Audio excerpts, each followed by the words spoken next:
संसार अकेडमी में आप सभी का स्वागत है। आज हम लोग पढ़ने वाले हैं संविधान के स्रोत। तो संविधान के स्रोत के बारे में बात करेंगे। इसको कहा जाता है संविधान के स्रोत। भारतीय संविधान में अनेक प्रावधान ऐसे हैं जो हमने कई देशों से लिए हैं, यानी कि विश्व के अनेक देशों से हमने आपके कुछ चीज़ें ली हैं जो भारतीय संविधान में शामिल की गई हैं, और कुछ चीज़ें ऐसी हैं जो हमने अपने खुद की सुविधाओं की दृष्टि से भारतीय संविधान में शामिल की गई है। भारतीय संविधान में इन लोगों को, इन चीज़ों को शामिल किया गया है। भारत में अगर पहली बार बात करें संवैधानिक विकास की, तो 1773 का रेगुलेटिंग एक्ट आया था और उसी के साथ भारत में संविधान के विकास की शुरुआत हो चुकी थी। इसके बाद लगातार भारतीय संविधान का विकास होता रहा। अब अगर बात करें भारतीय संविधान में, जो वर्तमान जो टॉपिक रहा सबसे लास्ट में, भारत शासन अधिनियम 1935 है। भारत शासन अधिनियम 1935 से भारतीय संविधान में लगभग 250 अनुच्छेद, यानी कि कुल अगर 395 अनुच्छेदों की बात करें, तो उनमें से लगभग 295 अनुच्छेद, 250 अनुच्छेद के आसपास भारत शासन अधिनियम 1935 से लिए गए हैं। अब बात करें संविधान के स्रोत की, तो भारतीय संविधान में जो चीजें हमने शामिल की हैं, जैसे कि मौलिक अधिकार, डीपीएसपी, या तुम्हारे राष्ट्रपति का पद, संसद का प्रावधान, इन सभी को संविधान के स्रोत के नाम से जाना जाता है। इन सभी को संविधान के स्रोत के नाम से जाना जाता है। अब डॉक्टर भीमराव अंबेडकर ने संविधान के स्रोत के बारे में एक बात कही थी। उनका एक ये कथन है जो आप देख रहे हैं आपका बोर्ड पर। तो इन्होंने कहा था, कोई यह पूछे कि दुनिया के इतिहास में इस समय बनाए गए संविधान में कुछ नया हो सकता है।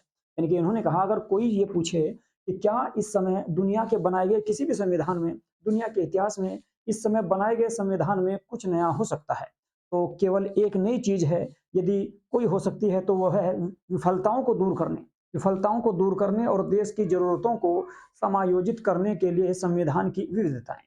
ठीक है, ये डॉक्टर भीमराव अंबेडकर का कथन है कि भारतीय संविधान में आज के वक्त में अगर कोई नए संविधान का निर्माण कर रहा है, तो उसमें कुछ भी नया नहीं हो सकता, क्योंकि बहुत सारी चीजें, बहुत सारे प्रावधान पहले से ही आ चुके हैं, और उनमें से ही हमको उनमें से ही हमें कुछ ना कुछ प्रावधान उनकी विफलताओं को दूर करके उनमें शामिल करना होता है। यानी कि कुछ चीजें ऐसी हैं जो हमने आप उपयोग में की है, तो उनको दूर करके एक नए संविधान का निर्माण किया जाता है। उसी प्रकार से भारतीय संविधान का जब गठन किया गया 1940 से 1950 ईस्वी तक, जुलाई 1940 ईस्वी में संविधान सभा का गठन हुआ, और ये पूरा हुआ था आपका, यानी कि 26 नवंबर 1949 को, और लागू किया गया 26 जनवरी 1950 को। तो 26 जनवरी 1950 को जब भारतीय संविधान को लागू किया गया, तो उस समय तक बहुत सारे देशों के संविधान बन चुके थे, और उन्हीं संविधानों के अनुसार हमने भी अपने संविधान में कुछ चीजें उनसे शामिल की है, तो उन्हीं के बारे में बात करेंगे। ठीक है, तो चलिए करते हैं स्टार्ट संविधान के स्रोत। ठीक है, तो जैसे कि सबसे पहले एक्ट मैंने आपको बताया था कि भारत शासन अधिनियम 1935, इसको हम आंतरिक मानते हैं। भारतीय संविधान के स्रोत की बात करें तो कुछ आंतरिक और कुछ बाहरी, दोनों का मिश्रण पाया जाता है भारतीय संविधान में। भारतीय संविधान में आंतरिक माना जाता है भारत शासन अधिनियम 1935 को। भारत शासन अधिनियम 1935 को हम अपना आंतरिक मानते हैं, और इसमें हमने बहुत सारे प्रावधान लिए हैं यहाँ से। तो कौन कौन से प्रावधान लिए हैं उनके बारे में बात करते हैं, चर्चा कर लेते हैं एक बार।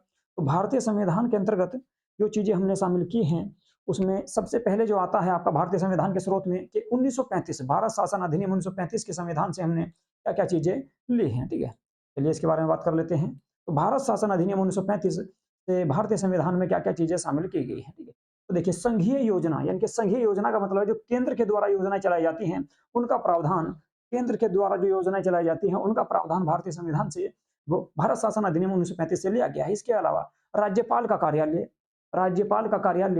ठीक है, ये यहाँ से आपका भारत शासन अधिनियम 1935 से लिया गया है। इसके अलावा न्यायपालिका, भारतीय संविधान में जो न्यायपालिका का प्रावधान है, वो भी आपका भारत शासन अधिनियम 1935 से लिया गया है, क्योंकि 1935 में ही कलकत्ता से दिल्ली सुप्रीम कोर्ट को लाया गया था। इसके अलावा लोक सेवा आयोग, यूपीएससी, ठीक है, UPSC union public service commission, UPSC, जिसके द्वारा यूपीएससी का एग्जाम कराया जाता है, आईएएस पीसीएस का, आईएएस का जो एग्जाम कराती है। ठीक है, अखिल भारतीय सेवाओं का जो आपका आयोजन कराती है यूपीएससी, संघ लोक सेवा आयोग या लोक सेवा आयोग, इसका प्रावधान भी आपका भारत शासन अधिनियम 1935 से ही लिया गया है। इसके अलावा बात बात करें आपातकाल की, तो आपातकाल के समय, ठीक है, आपातकाल का जो प्रावधान लिया गया है, वो भी भारतीय संविधान में भारत शासन अधिनियम 1935 से लिया गया है। इसके अलावा प्रशासनिक विवरण यानी कि डीएम, एसडीएम वगैरह के जो पद होते हैं, इन सब का प्रावधान भी भारत शासन अधिनियम 1935 से लिया गया है।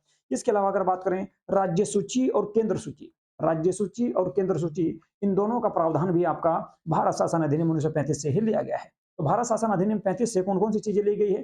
संघीय योजना, इसके अलावा राज्यपाल का कार्यालय, संघीय योजना, राज्यपाल का कार्यालय, न्यायपालिका, लोक सेवा आयोग, आपातकालीन प्रावधान। ठीक है, आपातकाल 3 प्रकार के होते हैं भारत में। ठीक है, राष्ट्रीय आपातकाल, राष्ट्रपति शासन और वित्तीय आपातकाल, ठीक है। तो आपातकाल का प्रावधान, इसके अलावा प्रशासनिक विवरण, जो प्रशासन को चलाने का जो तरीका है, वो सारा का सारा भारत शासन अधिनियम 1935 से लिया गया है।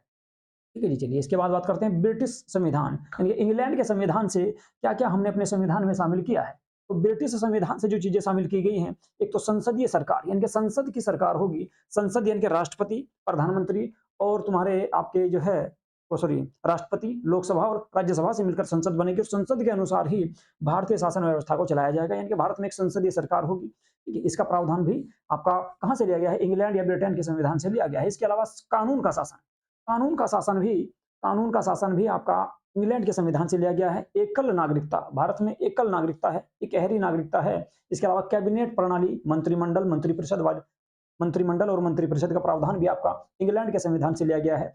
बात करें संसदीय विशेषाधिकार, जो संसद को विशेष पावर दी गई है। संसदीय विशेषाधिकार का मतलब जो संसद को विशेष पावर दी गई है, वो प्रावधान भी आपका कहाँ से लिया गया है? इंग्लैंड के संविधान से लिया गया है। द्विसदनीयवाद यानी कि दो सदन, लोकसभा, राज्यसभा, केंद्र में लोकसभा, राज्यसभा, दो सदन हो गए। इसी प्रकार राज्यों में भी विधानसभा और विधान परिषद, यानी कि द्विसदनीयवाद का जो द्विसदनीय व्यवस्था का जो प्रावधान लिया गया है, वो भी इंग्लैंड के संविधान से लिया गया है। इसके अलावा विशेषाधिकार संबंधी लेख, ये सभी प्रावधान आपके कहां से लिए गए हैं? तो इंग्लैंड के संविधान से लिए गए हैं। संसदीय सरकार, कानून का शासन, एकल नागरिकता, कैबिनेट प्रणाली, मंत्री परिषद, इसके अलावा संसदीय विशेषाधिकार, द्विसदनीयवाद और विशेषाधिकार संबंधी लेख, ये सभी आपके इंग्लैंड के संविधान से लिए गए हैं। ठीक है, चलिए बात करते हैं अमेरिका, यूएसए। अमेरिका के संविधान से क्या क्या लिया गया है? तो यूएसए के संविधान से क्या क्या लिया गया है, इसके बारे में बात करेंगे। यूएसए के संविधान से क्या क्या लिया गया है? तो देखिए, मौलिक अधिकार मोस्ट इंपोर्टेंट है। मौलिक अधिकारों को यूएसए के संविधान से लिया गया है, जो भारतीय संविधान के भाग 3 और अनुच्छेद 12 से लेकर 35 तक इनका उल्लेख किया गया है। इसके अलावा स्वतंत्र न्यायपालिका, देखिए न्यायपालिका का प्रावधान लिया गया है भारत शासन अधिनियम 1935 से।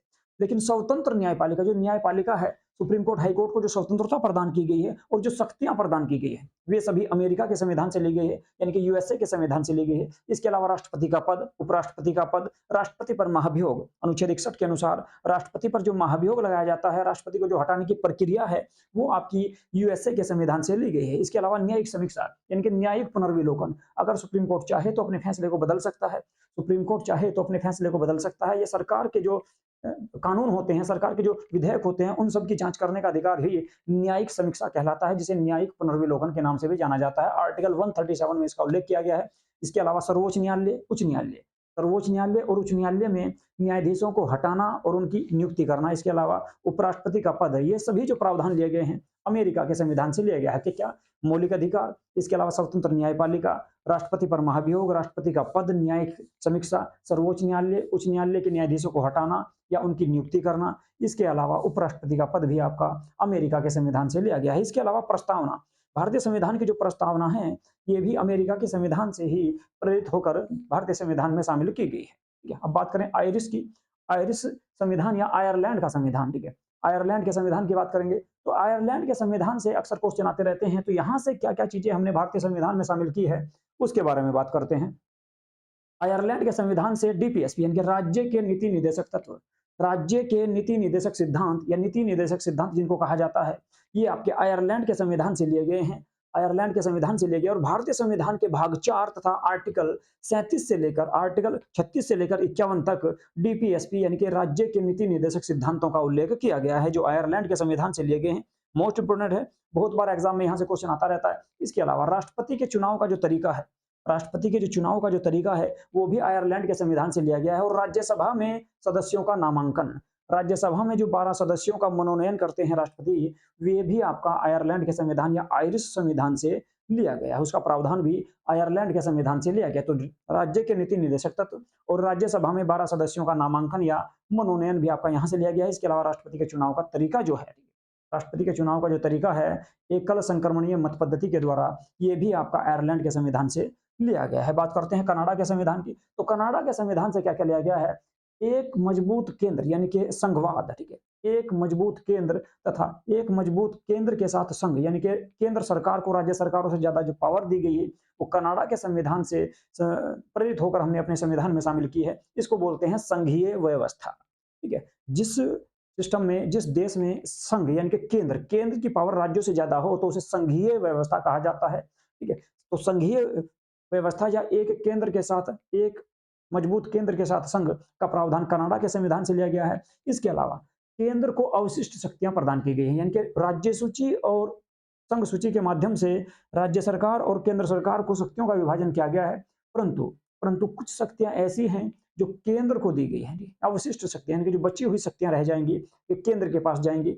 ये प्रावधान भी कनाडा के संविधान से लिया गया है। इसके अलावा केंद्र तथा राज्यों के लिए राज्यपालों की नियुक्ति का जो प्रावधान लिया गया है, केंद्र व राज्यों में, केंद्र द्वारा राज्यों में जो राज्यपालों की नियुक्ति की जाती है, इसका प्रावधान भी कनाडा से लिया गया है। इसके अलावा सर्वोच्च न्यायालय के सलाहकार क्षेत्राधिकार, इनके सर्वोच्च न्यायालय के सलाहकार क्षेत्राधिकार का जो प्रावधान लिया गया है, वो भी आपका कनाडा के संविधान से लिया गया है। तो यहाँ से कह सकते हैं, एक तो संघीय व्यवस्था कनाडा के संविधान से ली गई है, केंद्र के पास अवशिष्ट शक्तियां, ये भी आपकी कनाडा के संविधान से ली गई है, और सर्वोच्च न्यायालय का सलाहकार क्षेत्राधिकार, ये भी आपका कनाडा के संविधान से लिया गया है। अब बात करते हैं ऑस्ट्रेलिया की, या ऑस्ट्रेलिया के संविधान से क्या लिया गया है। तो ऑस्ट्रेलिया के संविधान से समवर्ती सूची किसे कहते हैं। और देखिए, मैंने आपको बताया है कि भारत शासन अधिनियम 1935 से लिया गया है राज्य सूची और संघ सूची। संघ सूची में केंद्र सरकार के द्वारा कानून बनाया जाता है, जिसमें वर्तमान में 98 विषय हैं। राज्य सूची में राज्य सरकार के द्वारा कानून बनाया जाता है, वर्तमान में उसमें 59 विषय हैं। ठीक है, उसमें वर्तमान में 59 विषय हैं। अब बात करें समवर्ती सूची। समवर्ती सूची का मतलब है जिसमें केंद्र और राज्य दोनों के द्वारा कानून बनाए जाते हैं, उसको कहते हैं समवर्ती सूची। वर्तमान में इसमें आपके 52 विषय हैं समवर्ती सूची में। ठीक है, तो समवर्ती सूची का जो प्रावधान लिया गया है ऑस्ट्रेलिया के संविधान से लिया गया है। इसके अलावा संसद के दोनों सदनों की जो संयुक्त बैठक होती है अनुच्छेद 108 के तहत, अनुच्छेद 108 के तहत राष्ट्रपति लोकसभा व राज्यसभा दोनों सदनों को एक साथ बुला सकता है, उसी को कहा जाता है संयुक्त बैठक। अनुच्छेद 108 के अनुसार इसका प्रावधान किया गया है भारतीय संविधान में। इसकी अध्यक्षता लोकसभा अध्यक्ष के द्वारा की जाती है। तो संसद के दोनों सदनों की जो संयुक्त बैठक राष्ट्रपति के द्वारा बुलाई जाती है, उसको कहते हैं संयुक्त बैठक। ये प्रावधान भी आपका ऑस्ट्रेलिया के संविधान से लिया गया है। बात करें जर्मनी वाइमर संविधान, जर्मनी का वाइमर संविधान, जर्मनी के संविधान से क्या लिया गया है। तो आपातकाल के दौरान मौलिक अधिकारों का निलंबन, ठीक है, आपातकाल के समय हमारे जो मौलिक अधिकार हैं उनको निलंबित कर दिया जाता है। ये प्रावधान भी आपका जर्मनी के संविधान से लिया है। ये प्रावधान जर्मनी के संविधान से लिया गया है, लेकिन आर्टिकल 20 और 21 को आपातकाल के दौरान भी निलंबित नहीं किया जाएगा। ये भी प्रावधान आपका जर्मनी के संविधान से ही लिया गया है। तो ऑस्ट्रेलिया के संविधान से समवर्ती सूची, संसद में दोनों सदनों में जो संयुक्त बैठक होती है उसका प्रावधान लिया गया है। इसके अलावा ऑस्ट्रेलिया के संविधान से दो चीजें मेन है। इसके अलावा आप बात करें जर्मनी की, तो जर्मनी में आपातकाल के समय जो मौलिक अधिकारों का निलंबन है उसका प्रावधान लिया गया है। इसके अलावा आर्टिकल 20 और 21 को मौलिक अधिकार, या जो आर्टिकल 20 और 21 मौलिक अधिकार है आपातकाल के समय भी निलंबित नहीं होंगे। इसका प्रावधान भी आपका यहीं से लिया गया है। बात करें यूएसएसआर, इसी को रूस के नाम से भी जाना जाता है। ये 1991 से पहले इसका नाम आपका यूएसएसआर था, अब वर्तमान में इसका नाम हो चुका है रूस। वर्तमान में इसी का नाम रूस हो चुका है, क्योंकि 1991 में रूस का विघटन हो चुका था। ठीक है, तो बात करें रूस के संविधान से या यूएसएसआर से क्या क्या लिया गया है, यूएसएसआर के संविधान से क्या क्या लिया गया है, तो उसके बारे में बात करते हैं। मौलिक कर्तव्य, भारतीय संविधान के भाग 4A और अनुच्छेद 51A में 10 मौलिक कर्तव्य जोड़े गए थे 42वां संविधान संशोधन 1976 के द्वारा।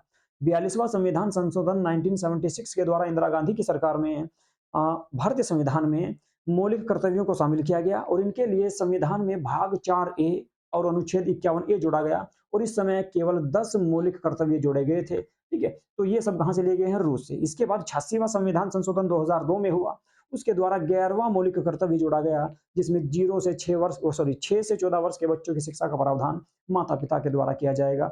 ये आपका 11वां जो मौलिक कर्तव्य था बाद में जोड़ा गया। तो यूएसएसआर या रूस के संविधान से मौलिक कर्तव्य लिए गए हैं। इसके अलावा प्रस्तावना में न्याय के आदर्श, न्याय शब्द जो भारतीय संविधान की प्रस्तावना में है, ये भी आपका रूस के संविधान से ही शामिल किया गया है। इसका सामाजिक, आर्थिक और राजनीतिक न्याय की बात कही गई है इसमें। सामाजिक न्याय, आर्थिक न्याय और राजनीतिक न्याय का उल्लेख किया गया है।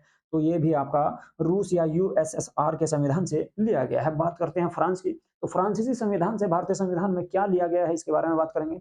गणतंत्र शब्द, गणतंत्र, ठीक है, गणतंत्र शब्द। इसके अलावा प्रस्तावना में स्वतंत्रता शब्द, इसके अलावा समानता और बंधुत्व के जो आदर्श हैं, ये सभी चारों शब्द जो लिए गए हैं ये फ्रांस की क्रांति से लिए गए हैं, जो 1889 ईस्वी में हुई थी। 1889 से 99 ईस्वी तक चली थी आपकी फ्रांस की क्रांति। तो स्वतंत्रता, स्वतंत्रता, इसके अलावा गणतंत्र, इसके अलावा समानता और बंधुत्व, ये चार जो शब्द हैं, गणतंत्र, स्वतंत्रता, समानता और बंधुत्व, ये 4 जो शब्द लिए गए हैं, ये फ्रांस की क्रांति से लिए गए हैं और ये चारों शब्द भारतीय संविधान की प्रस्तावना में शामिल हैं। भारतीय संविधान की प्रस्तावना में इनको शामिल किया गया है, ठीक है। चलिए अब बात करते हैं दक्षिण अफ्रीका के संविधान की। तो दक्षिण अफ्रीका के संविधान से जो लिया गया है मोस्ट इंपोर्टेंट है, दक्षिण अफ्रीका के संविधान से संविधान संशोधन की जो प्रक्रिया है अनुच्छेद 368 के अनुसार, अनुच्छेद 368 के अनुसार भारतीय संविधान में जो संशोधन करने की यानी कि बदलाव करने की जो प्रक्रिया है वो दक्षिण अफ्रीका के संविधान से ली गई है। बहुत बार एग्जाम में आता रहता है। इसके अलावा राज्यसभा में जो सदस्यों का चुनाव किया जाता है, देखिए राज्यसभा में 12 सदस्यों का जो मनोनयन होता है राष्ट्रपति के द्वारा, वो आयरलैंड के संविधान से लिया गया है। जबकि भारत वो राज्यसभा में जो सदस्यों के जो चुनाव की प्रक्रिया है, राज्यसभा में जो सदस्यों के चुनाव की जो प्रक्रिया है राज्यों और केंद्र प्रदेश से, वो आपकी दक्षिण अफ्रीका के संविधान से ली गई है, ठीक है। अब बात करें जापानी संविधान की, तो जापान के संविधान से क्या लिया गया? जापान के संविधान से विधि द्वारा स्थापित प्रक्रिया, विधि द्वारा स्थापित प्रक्रिया, इनके संविधान के अनुसार जो प्रक्रिया चलती है भारतीय संविधान में, ठीक है, जो शासन को चलाने की प्रक्रिया है न्यायपालिका के द्वारा चलाई जाती है, इनकी विधि के द्वारा स्थापित प्रक्रिया जापान के संविधान से ली गई है। तो ये 11 देश ऐसे हैं जहाँ से कुछ ना कुछ हमारे देश के संविधान में शामिल किया गया है। इसके अलावा और भी बहुत सारे हैं, लेकिन ये आपके 11 देश ऐसे हैं जो अक्सर एग्जाम में आते रहते हैं। यहीं से तुम्हारा पूछा जाता है अक्सर कि कौन से संविधान से या कौन से देश के संविधान से कौन से प्रावधान भारतीय संविधान में शामिल किए गए हैं। इस टॉपिक से अक्सर हमेशा एक क्वेश्चन आपको देखने को मिलेगा। तो मोस्ट इंपोर्टेंट है, ज्यादा बड़ा ये क्लास नहीं है, छोटी सी क्लास है, ठीक है, और छोटे से टॉपिक है। इसमें आपके 11 देश हैं जिनसे कुछ ना कुछ भारतीय संविधान में शामिल किया गया है, ठीक है। तो ये आपके 11 देश थे, 11 टॉपिक थे। एक था आपका इसमें भारत शासन अधिनियम 1935, इसके अलावा इंग्लैंड का संविधान है, इंग्लैंड के संविधान से, इसके अलावा अमेरिका के संविधान से, आयरलैंड के संविधान से, कनाडा के संविधान से, ऑस्ट्रेलिया के संविधान से और जर्मनी के संविधान से। जर्मनी के अलावा अगर कह सकते हैं आप यूएसएसआर यानी कि रूस के संविधान से, फ्रांस के संविधान से, दक्षिण अफ्रीका के संविधान से और जापान के संविधान से। कुछ ना कुछ चीजें भारतीय संविधान में जो शामिल की गई हैं, जो मेन टॉपिक जो शामिल किए गए हैं, वे सभी मैंने आपको इस वीडियो में ये करा दी हैं, ठीक है। तो आज की क्लास आपको कैसी लगी, इसके बारे में अपनी प्रतिक्रिया जरूर दें। और जिन बच्चों ने चैनल को सब्सक्राइब नहीं किया है वे सभी चैनल को सब्सक्राइब कर लें तथा वीडियो को ज्यादा से ज्यादा शेयर लाइक करें, ठीक है, और अपने सभी व्हाट्सएप ग्रुप वगैरह में इसको शेयर कर दें, ठीक है। नमस्कार।